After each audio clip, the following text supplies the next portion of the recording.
성경적 믿음에 대해서 알아보도록 하겠습니다. 그리스도인은 성경이 하나님의 말씀임을 믿는 사람들입니다.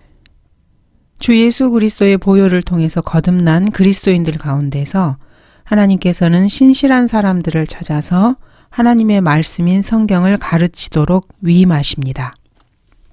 목사들과 성경 교사들을 부르셔서 이 교회 시대의 사람들에게 성경을 가르치십니다. 그리스도인이라면 누구나 부끄러움을 당하지 않기 위해서 하나님의 일꾼으로 인정받기 위해 진리의 말씀을 올바로 나누어 공부해야 합니다. 오늘날의 대다수의 그리스도인들은 이미 하나님의 말씀과 성경을 떠나서 배교한 지 오래되었습니다. 결국에 소수의 극소수의 사람들만이 하나님의 말씀을 최종 권위로 삼고 살아가고 있습니다. 물론 입으로 믿는다고 고백하는 사람들은 많이 있습니다. 그러나 실제로 하나님의 말씀을 자신의 믿음과 실행에 있어서 최종 권위로 믿고 있는 사람은 아주 극소수입니다. 대부분의 사람들은 성경을 빙자해서 자기 생각대로, 자기 마음대로 섬기며 살아가고 있습니다. 오늘날 대다수의 사람들의 신앙 고백을 들어보면 사실은 아무런 의미가 없는 맹목적일 경우가 많습니다. 성경에서 하나님께서는 하나님의 말씀을 믿고 성경을 어떻게 공부해야 되는지 구체적으로 기술하셨습니다. 디모데후서 2장 15절입니다. 내가 진리의 말씀을 올바로 나누어 자신이 하나님 앞에 부끄럽지 않은 일꾼으로 인정받도록 공부하라. 성경을 올바로 공부해서 다른 사람들을 가르쳐야 합니다. 이와 관련한 믿음을 살펴보려고 합니다. 믿음과 관련된 주제는 아주 중요한 주제입니다. 오늘날의 기독교계에서는 자신들에게 돈을 가져오도록 하기 위해서 사람들을 미혹하기 위해 믿음이라는 용어를 엄청나게 남용하고 있습니다. 믿음은 신앙과 실행에 있어서 근본적인 요소입니다. 왜냐하면 그리스도인들은 믿음으로 구원받았고 믿음으로 하나님의 능력 안에서 구원으로 보존되고 있기 때문입니다. 또 그리스도인들은 눈에 보이는 것이 아니라 믿음으로 행해야만 하기 때문입니다. 너희가 믿음으로 말미암아 은혜로 구원을 받았으니 이것은 너희에게서 난 것이 아니요 하나님의 선물이라. 믿음을 행사하는 데 있어서 다니엘의 믿음은 실로 대단한 믿음이었습니다. 구약 성경에 나오는 인물들의 믿음은 신약 성경 이 시대의 사람들과 비교할 수 없을 만큼 대단했습니다. 히브리서 11장에 보면은 구약 성도들의 믿음이 등장합니다. 이들은 모두 다 믿음으로 행했다고 기록되어 있습니다. 히브리서 11장에서는 믿음으로라는 말이 계속해서 반복됩니다. 자, 그렇다면 이 믿음이라는 것은 도대체 무엇입니까? 믿음이라는 것은 하나님의 말씀, 곧 성경을 믿도록 우리를 인도하시는 하나님을 신뢰하는 것을 말합니다. 사실 우리는 자신들의 믿음을 잘못된 곳에 둘 수도 있습니다. 어떤 사람들은 구원을 믿지도 않으면서 구원에 관한 사실들만을 알고 있습니다. 또 혹자는 아무런 느낌 없이 구원을 믿고 있습니다. 어떤 사람들은 믿음은 없는데 느낌만 가지고 있는 사람도 있습니다. 어떤 사람은 구원과 관련된 사실들에 대해서는 전혀 모르면서 느낌만 가지고 있습니다. 성경은 사실 믿음 그리고 느낌을 다 다루고 있습니다. 믿음은 사실과는 좀 다릅니다. 여러분의 믿음이 사실에 근거한 것이 아니라면 여러분은 사탄에게 속게 됩니다. 자신의 느낌을 믿거나 아니면 자신이 믿고 있는 것에 신뢰를 두거나 바라고 있는 것을 믿게 되면 이것은 사탄적입니다. 믿음은 반드시 사실에 근거해야 합니다. 성경에 따르면 그리스도께서 여러분의 죄로 인해서 여러분을 대신해 죽으신 것은 사실입니다. 또 성경에 따르면 예수 그리스도께서 장사되셨다가 사흘 만에 죽은 자들로부터 다시 일으켜지신 것 역시 사실입니다. 이 모두 실제 있었던 분명한 사실입니다. 여러분이 믿든지 믿지 않든지 그런 것은 별 문제가 되지 않습니다. 왜냐하면 사실은 사실이기 때문입니다. 누군가가 이 사실을 믿지 않는다 그래서 사실이 바뀌는 것은 아닙니다. 이것이 바로 가장 중요한 점입니다. 여러분이 예수 그리스도를 여러분의 구주로 신뢰한다면 여러분이 그것을 알든지 모르든지 여러분은 구원받고 안전하게 됩니다. 오늘날에는 믿음과 사실 느낌을 혼동하는 사람들이 아주 많습니다. 특히 은사주의자들이 그렇습니다. 이들은 사실이 아닌 것에 자신의 믿음을 두고자 합니다. 이 은사주의자들의 믿음은 예수 그리스도는 어제나 오늘이나 영원토록 동일하시다는 사실에 놓여져 있습니다.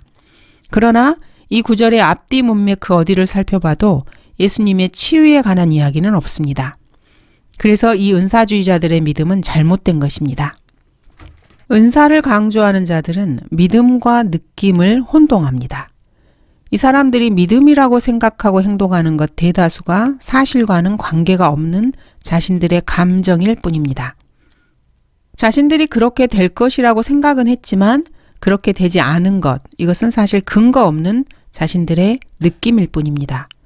때로 사실을 갖고 있을 뿐 그 사실을 믿지 않는 사람들도 있습니다.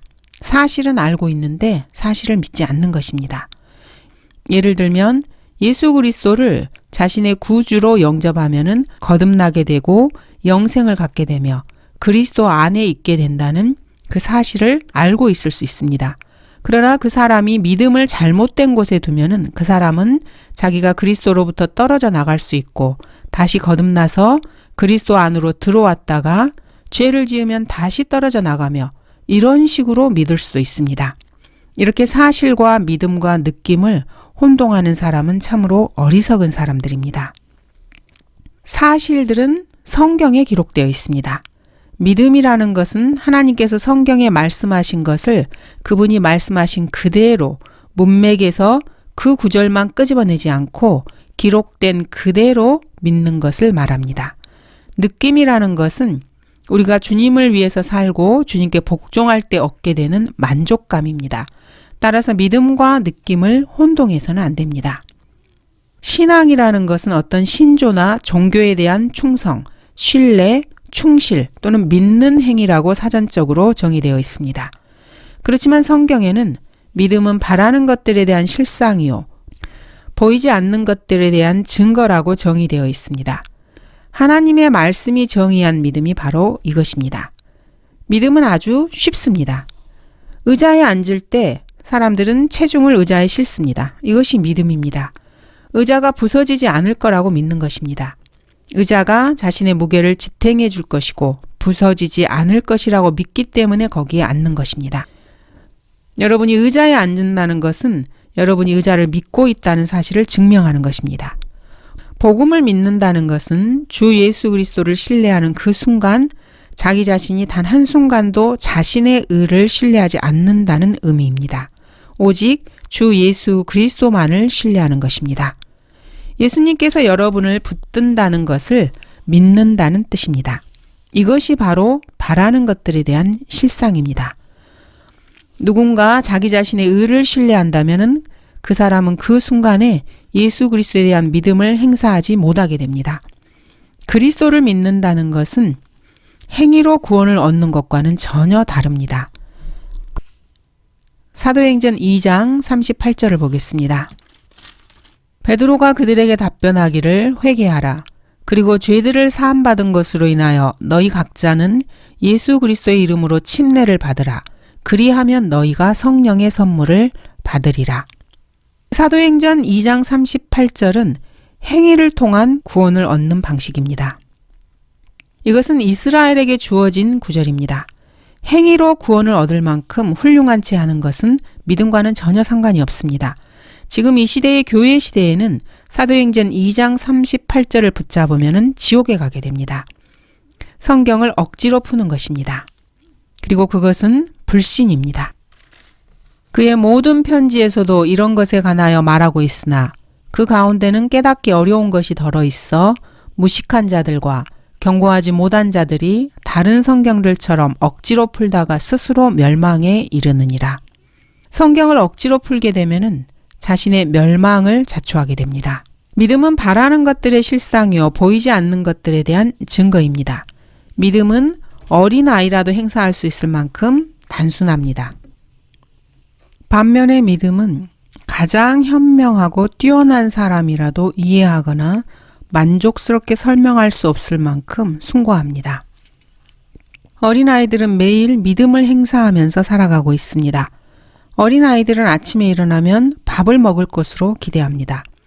물론 밥을 먹지 못할 수도 있습니다. 그런데 밥을 먹을 것으로 믿습니다. 어린아이는 부모가 자기를 돌볼 것이라고 당연히 믿습니다. 물론 그렇게 하지 않는 부모들도 있습니다. 그렇지만 어린아이들은 부모들이 자기를 돌볼 것으로 믿고 기대하며 바랍니다. 이것이 바로 믿음입니다. 성경은 믿음을 겨자씨로 비유하고 있습니다. 어린아이가 갖는 믿음입니다. 여러분도 차를 탈 때 시동이 걸릴 것을 믿고 키를 돌립니다. 믿지 않는다면 키를 돌리지 않을 것입니다. 이것이 바로 믿음입니다. 신앙은 여러분이 믿고 있는 바에 따라 행동하는 것입니다. 예수 그리스도를 믿는다는 것은 하나님께서 말씀하신 바대로 행동하는 것입니다. 예수 그리스도를 여러분의 구주로 받아들이는 것을 말합니다. 믿음의 행위로 예수님을 영접하고 자신의 죄사함을 위해서 오직 예수님께서 흘리신 피만을 신뢰하는 것입니다. 다른 그 무엇도 신뢰하지 않는 것입니다. 나의 소망은 오직 예수 그리스도의 보혈과 의에 세워져 있네. 굳건한 반석 그리스도 위에 내가 서 있네. 다른 모든 기초는 가라앉는 모래라네. 이런 찬송가를 지은 사람이 있습니다. 바로 이것이 믿음의 핵심입니다. 믿음이라는 것은 맹목적인 행동이 결코 아닙니다. 무조건 믿으면 된다. 이런 것이 아닙니다. 하나님에 대한 신앙은 분명한 증거와 살아계신 하나님의 무오하신 말씀에 근거합니다. 무조건 믿는 것이 결코 아닙니다. 오늘날의 기독교 대학이나 신학교 교수들, 목사들, 성경 교사들에게는 무오한 하나님의 말씀이 없습니다. 그들은 자신들의 입으로도 무오한 하나님의 말씀은 없다고 고백합니다. 그러면서 무오한 하나님의 말씀은 사라져버린 최초의 원본이라고 신화적인 미신을 믿고 있습니다. 이들에게는 자신의 믿음을 올려놓을 만한 절대적인 권위가 없습니다. 그러면서 자기들이 뭔가 믿고 있다고 착각을 합니다. 자신들의 믿음이 좋다고 착각을 하는 것입니다. 믿음이라는 것은 성경에 계시된 하나님과 그분께서 보내신 예수 그리스도를 믿는 것입니다. 이 믿음은 우리가 예수님을 자신의 구주로, 주님으로 영접하게 하면서 사랑으로 인한 순종과 선행을 하게 합니다. 순종과 선행은 구원을 받기 위해서 하는 것이 아닙니다. 구원을 받았기 때문에 순종하고 선한 행위를 하는 것입니다. 그리스도인의 그 어떠한 섬김도 구원을 받기 위해서 하는 것이 아닙니다. 구원을 유지하기 위해서 하는 것도 아닙니다. 그리스도인이 주님을 위해서 일하는 것은 이미 구원을 받았기 때문입니다. 구원을 주는 믿음은 행위를 포기하고 주 예수 그리스도를 개인적으로 신뢰하는 믿음입니다. 행함이 없어도 불경건한 자를 의롭다 하시는 그분을 믿는 사람에게는 그의 믿음이 의로 여겨지느니라. 로마서 4장 5절입니다. 그런데 야고보서 2장에는 이와 반대되는 내용이 나옵니다. 행함이 없으면 믿음만으로는 죽은 것이라. 로마서와 완전히 반대되는 내용입니다. 전혀 다른 두 가지 내용이 성경에 기록되어 있습니다. 그래서 구원받지 못한 설교자들은 야고보서를 인용하면서 믿음으로 얻는 구원에 대해서 강력하게 반박합니다. 구원받지 못한 모든 목사들은 믿음으로 의롭게 되는 로마서 4장 대신에 행위로 하늘나라에 가기 위해서 야고보서 2장을 붙잡습니다. 이들은 성경을 붙잡고 지옥으로 치닫고 있습니다. 구원받은 목사와 구원받지 못한 목사의 큰 차이점입니다. 구원받지 못한 사람은 하나님의 영의 일들을 받아들일 수가 없습니다. 그러나 자연인은 하나님의 영의 일들을 받아들이지 아니하나니 이는 그 일들이 그 사람에게는 어리석게 여겨지기 때문이요. 영적인 일들이 구원받지 않은 사람들의 눈에는 어리석게 보입니다. 그래서 이 사람은 성경을 잘못 찾아서 잘못된 구절로 자신의 혼 또는 다른 사람의 혼을 파멸로 이끕니다. 성경에서 잘못 찾은 구절을 가지고 자신의 혼을 저주하는 것입니다. 이 사실을 잘 이해해야 합니다. 구원받지 못한 사람은 로마서 4장 5절을 거부하기 위해서 야고보서 2장으로 달려갑니다. 그러나 그들이 알지 못하는 사실 하나는 야고보서는 이스라엘의 12지파를 대상으로 기록되었다는 것입니다. 이 교회 시대의 사람들에게는 해당되지 않는 구절입니다. 자신에게 해당되지도 않는 구절을 교리적으로 붙잡고 자기 자신뿐 아니라 다른 수많은 사람들을 지옥으로 보내고 있습니다. 성경을 모르는 사람들이 그런 짓을 행하고 있는 것입니다. 믿음의 필요성을 살펴보도록 하겠습니다. 히브리서 11장 6절입니다. 그러나 믿음이 없이는 하나님을 기쁘시게 할 수 없나니 하나님께 나아가는 자는 그분이 존재하시는 것과 그분이 자기를 열심히 찾는 자들에게 보상하는 분이심을 마땅히 믿어야 하느니라. 하나님의 존재를 믿지도 않고 보이지 않는 하나님과 교제할 수는 없습니다. 이 점에서 무신론자들은 절망적이고 비참한 사람들입니다. 어리석은 자는 자기 마음에 말하기를 하나님은 없다 하였도다. 하나님께서 존재하신다는 사실을 믿지 않으면 그런 사람은 하나님을 만날 수도 없고 하나님과 교제도 할 수 없습니다. 여러분이 하나님께서 계시다는 사실을 믿지 않는다면 그런 사람은 시간만 낭비하는 사람입니다. 너희 중에 누가 지혜가 부족하면 모든 사람에게 아낌없이 주시고 꾸짖지 아니하시는 하나님께 구하라. 그러면 그분께서 주실 것이라. 오직 믿음으로 구하고 아무것도 의심하지 말라. 의심하는 자는 마치 바람에 밀려 요동하는 바다 물결과 같으니 그 사람은 주께로부터 어떤 것이든 받으리라 생각하지 말라. 믿음이 없으면 하나님께 아무것도 받을 수 없습니다. 구원도 받을 수 없고 삶의 필요도 채울 수 없습니다.